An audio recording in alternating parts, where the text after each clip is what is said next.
In this episode, I discuss with Jack Lindberg, Director of Analytics at the Mars Agency. Jack shares his personal journey from being a musician to entering the analytics profession. He explains the role of Amazon Marketing Cloud and how it provides valuable data for brands. Jack discusses the importance of analytics teams working closely with business stakeholders and translating their data needs. He also explores the future of retail media and the impact of AI and machine learning in sponsored placements. We also discuss the challenges faced by new brands and startups in competing with giants like Amazon and lately Temu. He highlights the importance of finding a niche in the ad space and providing connective tissue between different advertising platforms.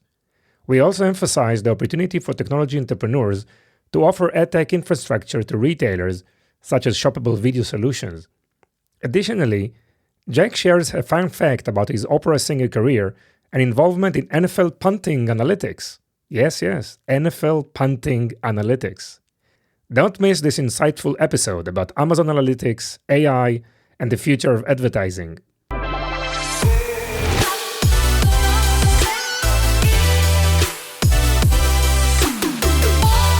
Welcome to the Ecom Pulse, your heartbeat to the world of e-commerce. Join us as we meet industry leaders, innovative entrepreneurs, and passionate professionals who are at the forefront of the e-commerce revolution. From groundbreaking technologies to marketing magic, Ecom Pulse is your insider's guide to all things e-commerce. So plug in, gear up, and get ready for a pulse-pounding journey into the heart of e-commerce.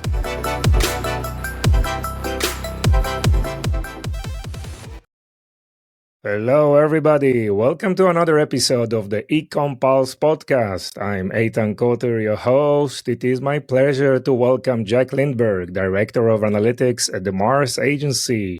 Welcome, Jack. Welcome to the show. Thank you so much for having me, Eitan. I appreciate it.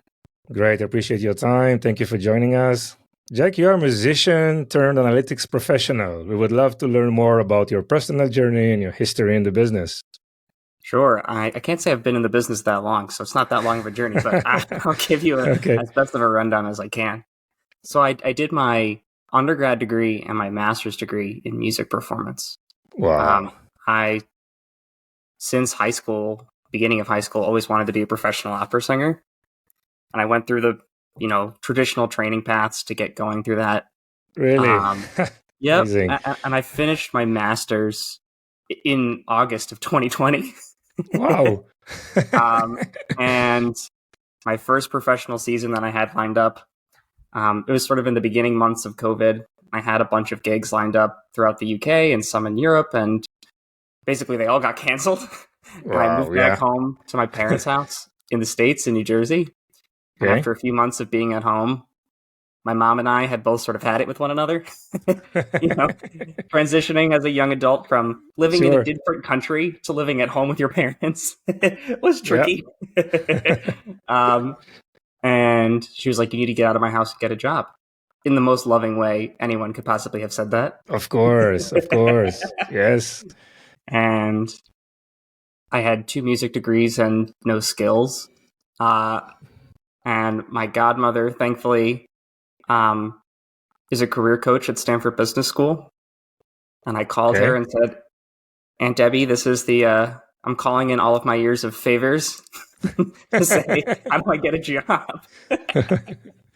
And her advice, which I think is still very good advice, is that e-commerce is an extremely young field, and willingness to learn and perseverance and stick-to-itiveness is much more valuable than prior experience. The e-com landscape of even 3 years ago is very, very different than the e-com landscape today. And that prior knowledge doesn't help as much as many other fields that are evolving more slowly. So how did you, find yourself, in Mars Agency and specifically on the analytics, profession?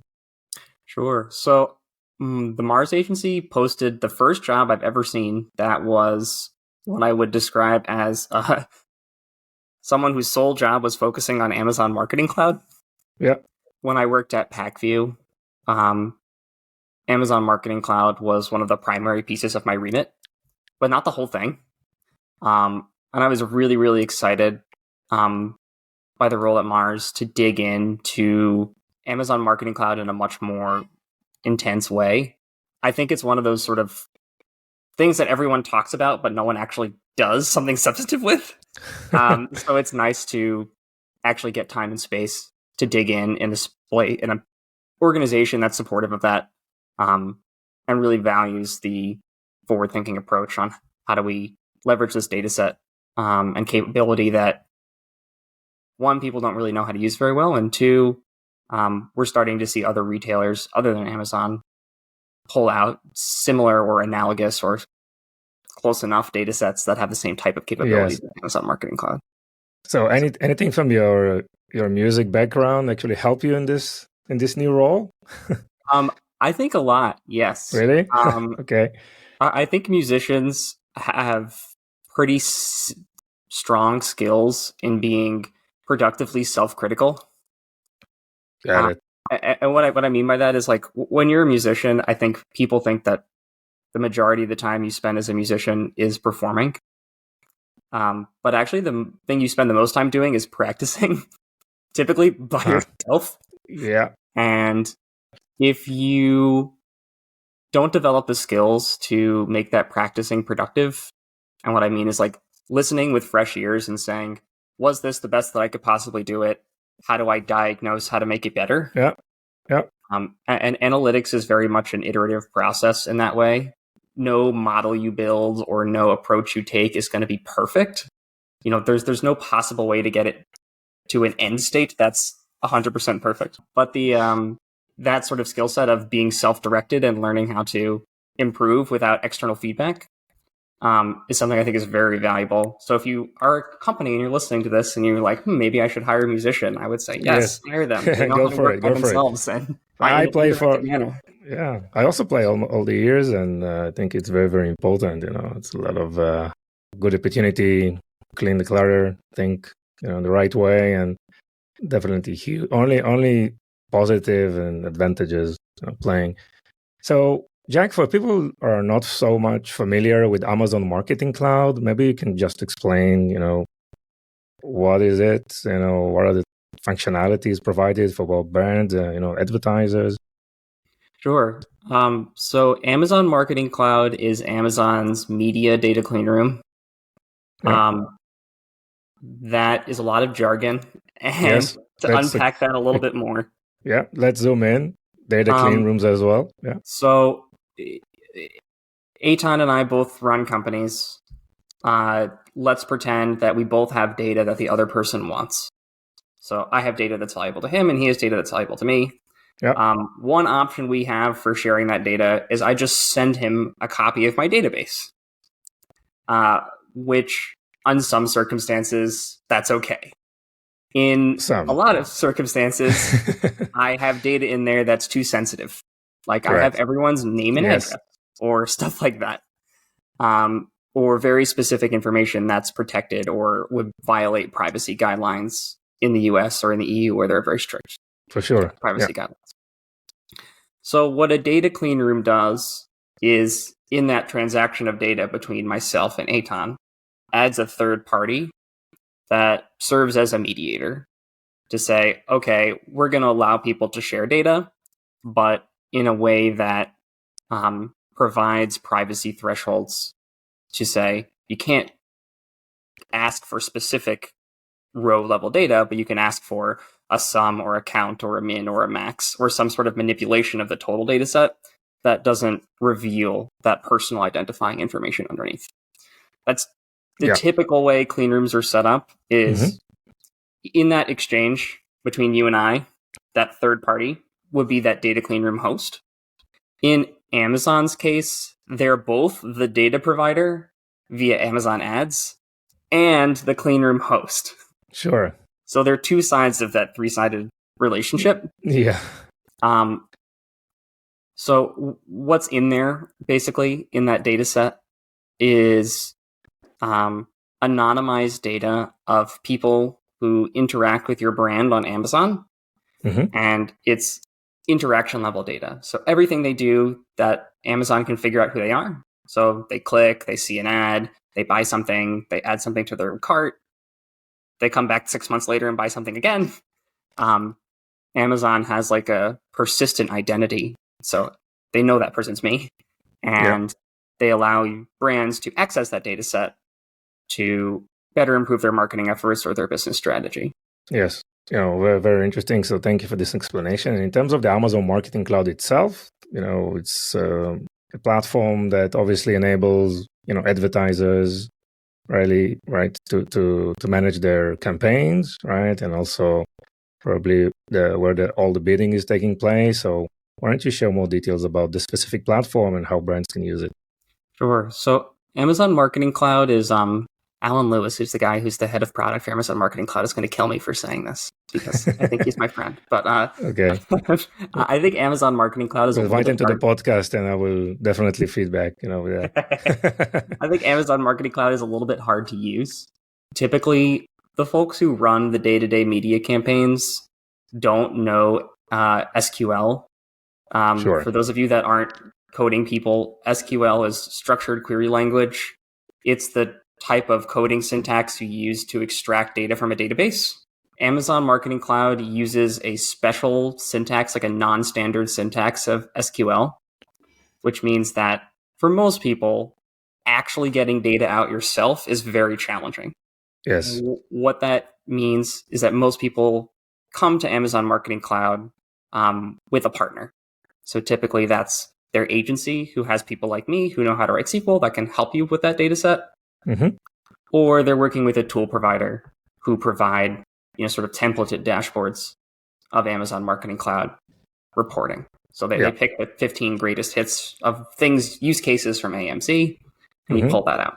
There are a few brands that I work with that have the internal tool sets and teams to do that themselves. As an agency, I'm going to get in trouble for saying this, but doing that as a brand is the best way to do that. Because Amazon Marketing Cloud is very much a choose your own adventure. There are tons and tons of possibilities and permutations of questions you can ask and that AMC can provide answers to. And for having someone internally that has the business context to know what a good question is, sure, is going to be more valuable in the long run than someone who knows how to get answers. Yes, clear. So what would be like a typical day for you? Obviously, you're discussing with your customers, the brand, and also fetching data from Amazon Marketing Cloud. And what is the type of KPIs? I mean, what they are looking for specifically? Please share with us, how this interaction is working. Sure. So most brands I've worked with are really looking to have sort of three main KPIs that they care about, which are incrementality. So is the media I'm spending in market getting me a sale that I wouldn't get beforehand? Okay. Profitability, and then market share growth. Isn't this like primary source of truth for any of those data sets? Okay. But it provides really good supplementary data to think about that. So to give you an example, one of the things you can do in AMC is compare the purchasing behavior of people who see ads in various combinations versus people who see no ads. Got it. What this would give you is not a perfect answer for incrementality, but a very good start.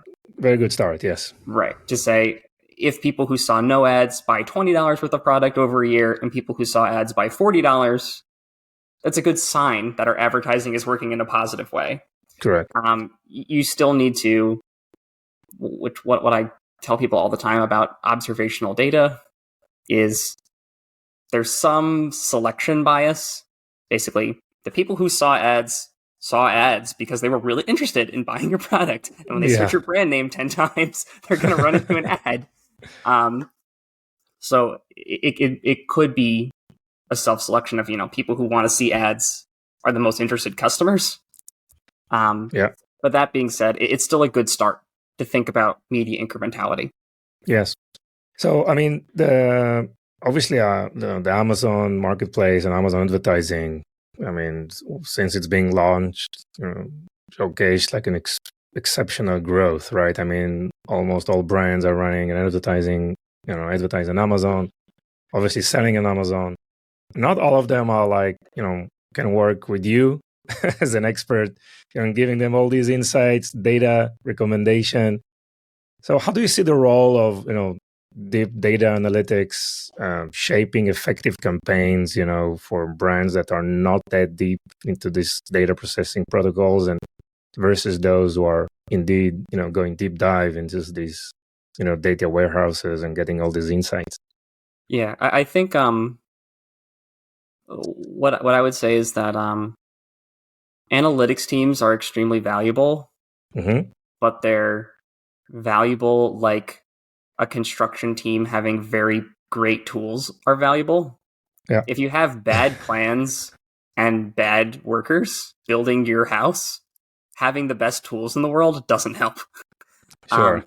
So I think where that the best sort of use case for analytics is having them sit as close as possible to the business stakeholders, so that when the business team has questions, the analytics stakeholder has enough context to understand what that means.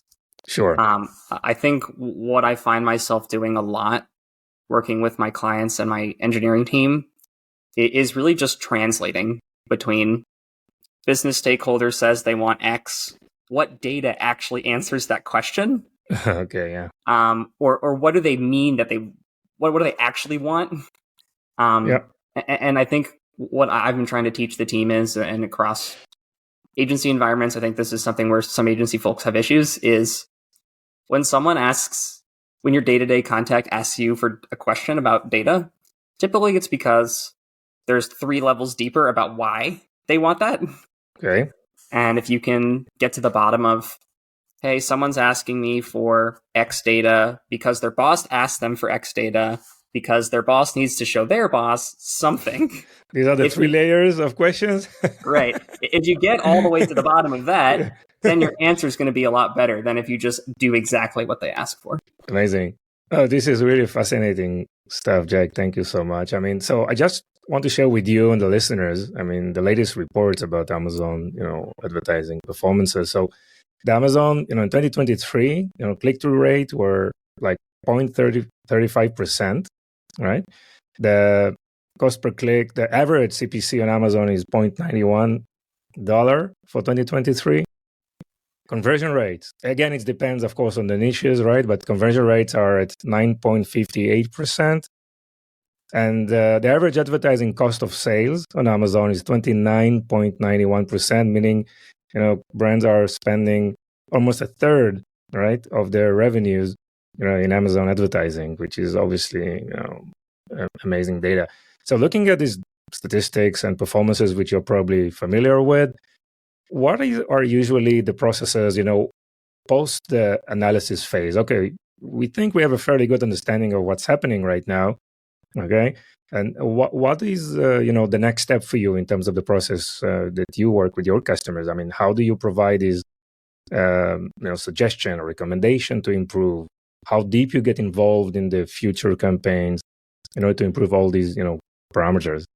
Yeah, great question. So I think the way we work with analytics at the Mars agency is analytics isn't someone that just plays cleanup at the end of a campaign. What I've seen happen a lot is someone will run a campaign, they'll come to the analytics team at the end and say, "Tell me how well I did." Okay. Where you're sort of leading the witness in a way. Yeah. Because the analytics team is never going to tell you, well, your campaign actually was bad. Yeah. You just told me to tell you why it was good. Right? So what we like to do is get from the planning stage, have the analytics team in the room to say, what are the possible data sets that will help us make a better plan? Mm-hmm. And then as we go through the process of launching that media and keeping it live and adjusting it and whatnot, that's an iterative sort of process. Yes. But I think for your point, like at the end, how do we figure out what we did well, what we can improve on? I think in statistics, there's something called a confounding variable, which is the you know A and you know B and you know they change, but what you don't know is that there's a third variable that causes both of them to change. To So change. you're not looking at that third variable. Mm-hmm. And what I typically do is just, I'm that guy who says, okay, we measured these 5 things. Is there a 6th thing or a 7th thing that we didn't measure that's actually causing all of those things? Okay. And we can go back and say, okay, like we have a pretty good sense of maybe why the campaign performed the way it did, but is there anything we're missing that was the cause? Interesting. And for media teams, that's typically things that are sort of outside the purview of a media owner, like things that are more supply chain or sales and operations. Okay. For example, your media campaign is going to perform terribly if you have bad content on your PDPs, or you're out of stock. Oops. You know, stuff like that. Yeah. And typically, like, your media team at an agency like doesn't measure that very closely. So trying to think about, you know, media is in an e-commerce business is sort of the last step of, you need to have all your ducks in a row to be available, affordable, appealing to buy before you start sending traffic at it. Right? If you send traffic at the worst product in the world, people still aren't going to buy it. Sure. So assuming all operation works well, inventory is in place, logistics, supply chains, everything is, check. That's assuming everything works well on the operational side. What recommendation usually are being discussed in terms of the way, ads are placed, scripting, art, some of the creativity side of things? Share with us like a few examples of improvements or some insights that you found that made some substantial difference, improving those KPIs. Here's a good example. So one of our clients is a candy manufacturer. And what we were uncovering is most brands generally have what's called like a brand book or a brand Bible, which it basically describes, we know our customer is like blah, blah, blah. And they describe the ideal customer. Like comparables and Yep. So they're women ages 25 to 45 who live in a big city and they like health food. I don't know, whatever the answer is. The personas, right? Yeah, the persona, right? Yeah. And what I've seen is that for some brands, most brands, not all brands, the personas don't have enough backing in actual consumer purchase data. Wow. So like they did a panel or they did some market research and they interviewed 100 people and that's how they came up with the persona. Okay. But what they don't do is go back and look at the data sets from, let's say, Amazon's audience data to say, hey, you told women ages 25 to 45, and what I'm seeing is it's men 65 plus who are the primary buyer of your product. In this example, what we actually saw was the chocolate buyer skews slightly older, slightly lower income than the gum buyer, who is a really interesting cohort of young, high-income men. Okay. So if you are trying to sell someone gum, that person is typically going to be younger, male, more affluent than the person who buys chocolate.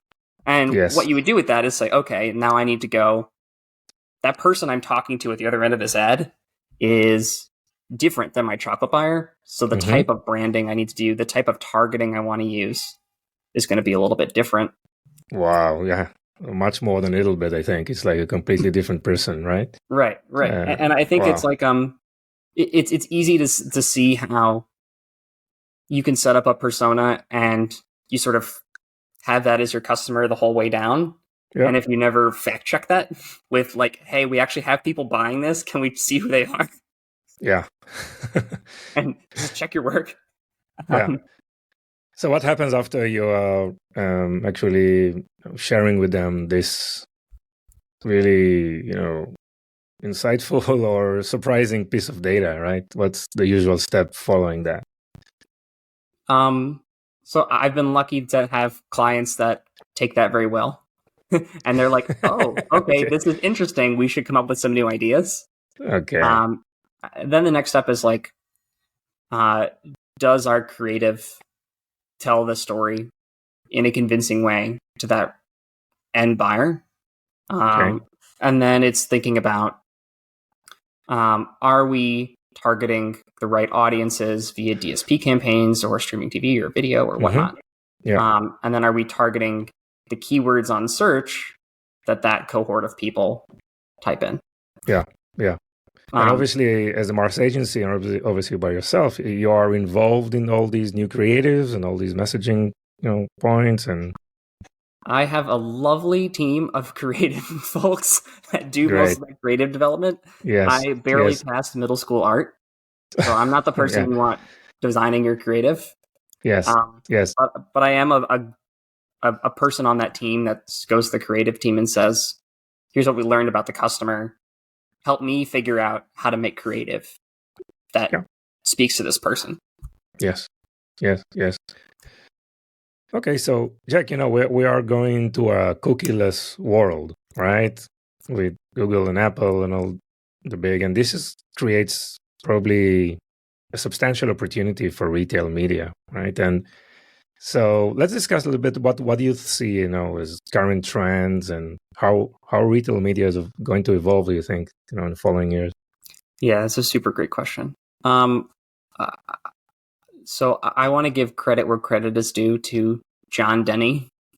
John Denny used to be the VP of e-commerce at Buy, just that the beverage brand. Yeah. And now he runs Kavu Ventures, which is a e-com native brand incubator.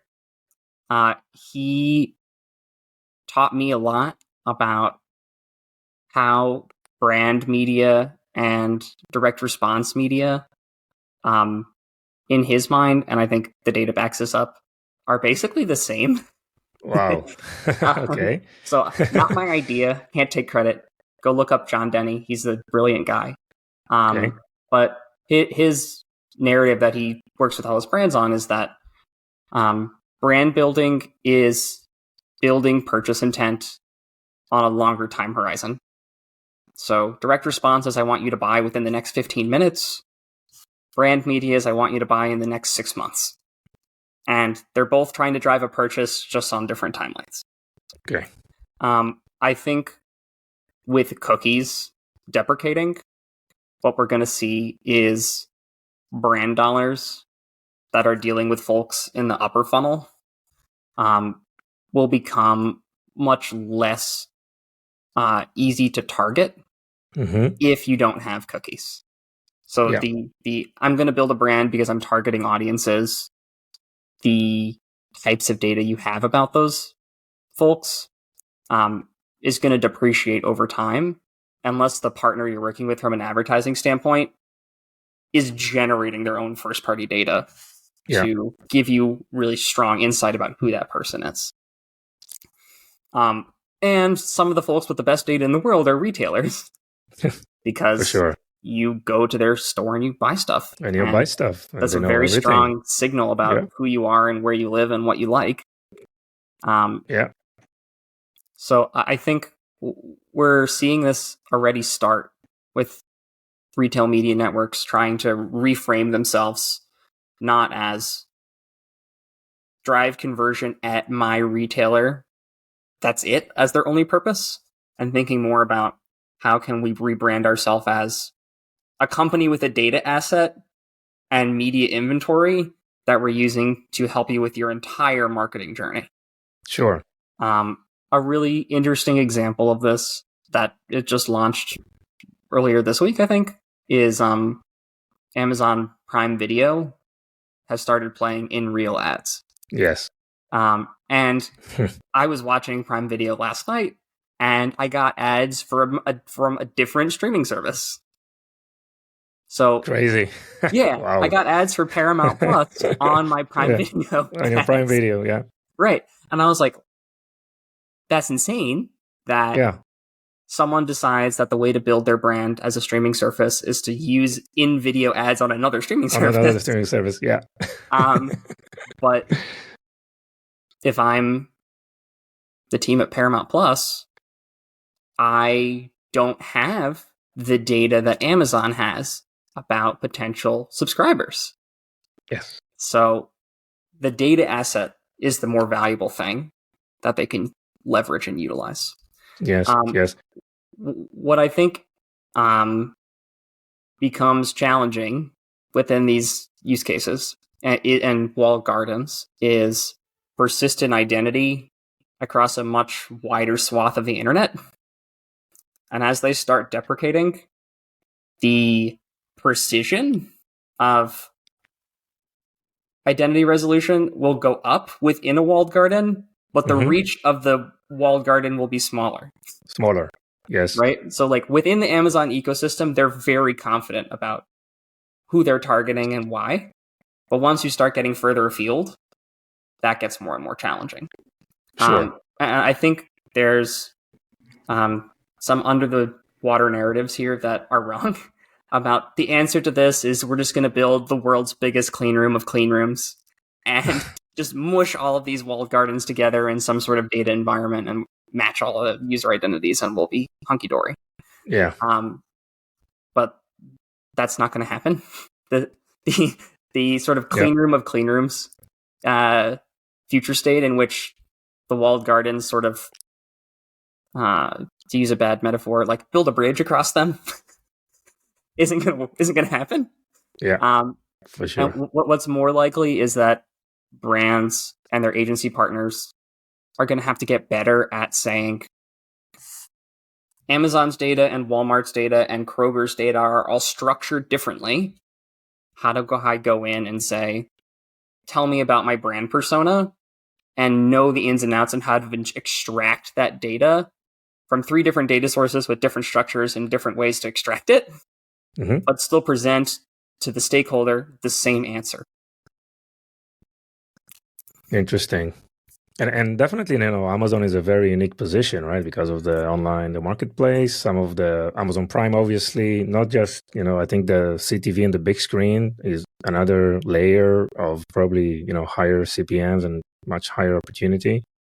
Definitely the offline resource. How do you see the budget, spread across all these different channels, in the Amazon environment? Are you already see those investments going to Prime, going offline, or to other, Amazon assets? I think it depends on the brand. There are some brands who are operating under this mental model that, for lack of a better word, they don't need to generate demand, they just need to capture demand. Capture, yeah. Which I think for some instances that's fair. If you're in a category where category penetration is like 99%, for example, everyone buys toothpaste and everyone buys toilet paper or paper towels. And whether or not you see ads for them, you still need them. All you need to do is just like be there when someone says they need toothpaste. It would be very tricky to figure out how to get people to consume toothpaste at a faster rate and get them to buy more frequently, right? It's like, but for categories where that's not the case, where it's a nice to have rather than a need to have, yes, it becomes much more tricky to live in a world where all you do is capture demand. Because you're sort of riding on the destiny of the category as a whole, rather than building demand for your own self in that category. Like, for example, if you sell smart TVs, I might like one, but I don't need one. Yes. So unless I am prompted to go into that aisle, I likely won't. And that sort of thinking about how to spread budget across for those brands in which demand generation is probably equally as valuable as demand capture. We see folks moving towards more interactive, more brand forward types of media, like streaming TV, OLV, so on and so forth, even on in-search video. Sure, obviously shoppable video, right? Yeah, I know that's your Triangle area of video. expertise, so Yes. happy to throw you some shoppable video plugs. Okay, great. But hey, what you mentioned before about, I don't need a smart TV right now, but just get me to the aisle, maybe I'll get one, right? That's creates a lot of growth and opportunity for the re-commerce, market. So, I mean, you see so many startups and so many companies are, starting to play a significant role in re-commerce. Obviously, in the US, it's obvious why it's a valid and significant opportunity. Mm-hmm.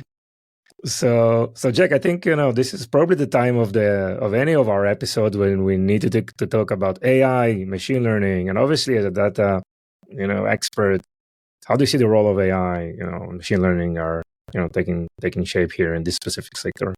Yeah, I think we're starting to see the canary in the coal mine about how shopper experiences change through using generative AI and LLMs. Yeah. During CES, Walmart launched what they're calling like a generative search capability. Basically, you type in the use case. So I'm throwing a Super Bowl party, which Super Bowl is copyrighted. So we're throwing a party for the big game. Yeah. What all brands say. And Walmart's AI will suggest for you the products you might need for that use case. Wow. Rather than saying, I need paper plates and mini hot dogs and chips and salsa, Walmart's AI is figuring out for you based on the use case you described what you might need. What that is going to do overall is, one, for shoppers, that's a much better experience. The time on site will go down. The ease of finding what you need will go up. So definitely a thumbs up for shoppers. For advertisers, that becomes much more tricky. Yeah. Hey, I don't need to take the risk of forgetting something for the party, right? It's Walmart's problem, right? They didn't recommend that. Psychology works here. I think it's going to be a great feature. Yeah, it's awesome for shoppers. It's super difficult for brands because one of the things brands haven't figured out yet, and to be frank, I'm not an expert in, is how do you do indexing or SEO within an LLM? So when it says, hey, I want to throw a Super Bowl party, how do I make sure it's my salsa that shows up instead of a different brand's salsa? Right? It's not like it's harder to bid on that sort of approach. Where this is going to expand generally is like for brands or publishers, ChatGPT or LLMs in general, like Bing's has a OpenAI embedded in the browser, that kind of stuff. Yep. How are those types of LLMs going to respond to the desire of brands for sponsored placements? So when I ask ChatGPT how to make a casserole recipe, is it going to let me say, put in my brand name as the ingredient for that casserole? And can I pay OpenAI money for that? Will be something that we're sort of at the big precipice of that becoming a very strong way that brands have to engage with their customers. Is imagine a world that's LLM first. How do you get sponsored results in an LLM? Yes. So maybe OpenAI will become the largest retail media. I mean, so there's already a strong partnership between OpenAI and Instacart. Yeah. Where if you use the Instacart plugin on OpenAI, it will basically, like, you can ask it for a recipe and it will fill your cart with the requisite ingredients.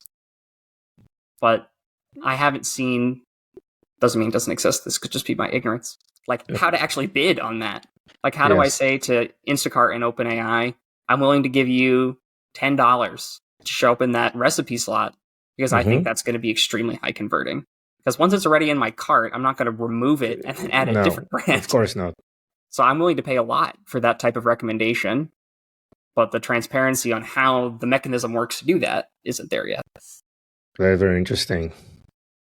So in terms of what you see, lately with Temu, for example, acquiring all the advertising that is available, right, all over the world, like all the Google shopping, recommendations are all Temu. And I know it's beyond the specific Amazon scope of things. Mm-hmm. But how do you see? I mean, how can new brands and how startups can compete, right, in this in this type of environment where like a few giants like eating all the inventory out there? Yeah, I think what I would say is if you're a startup in the ad tech space, there's a lot of white space in sort of two things. One, brands are looking for the connective tissue between the different places that they buy. Yeah. And being able to tell that story of how all the pieces fit together is a really good niche to be in right now. And there are a few folks that are trying to do that sort of post-cookie measurement. That would be a space that I think is very interesting.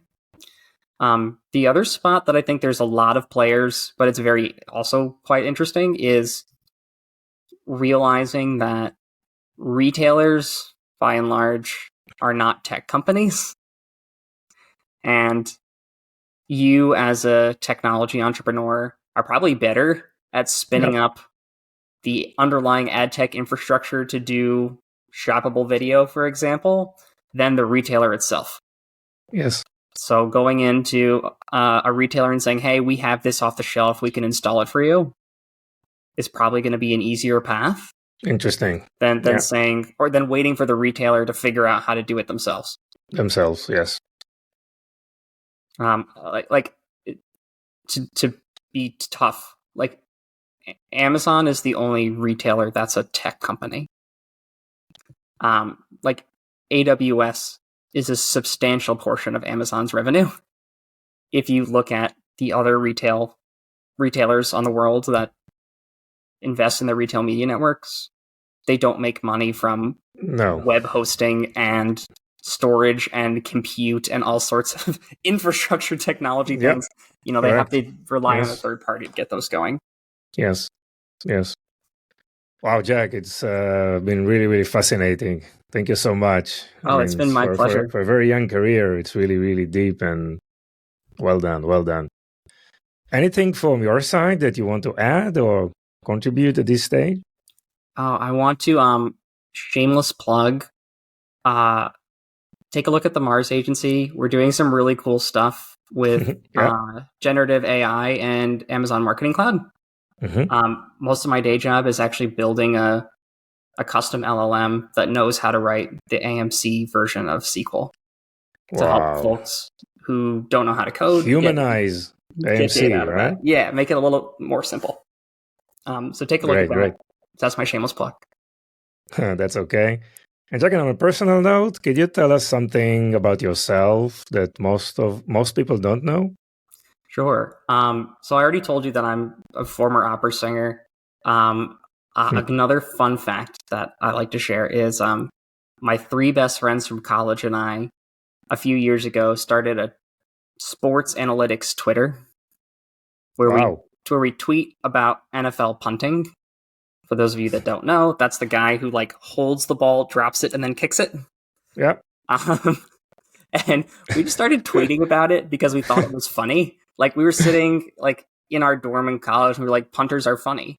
And we just kept tweeting about it enough that we like invented our own advanced metrics about it.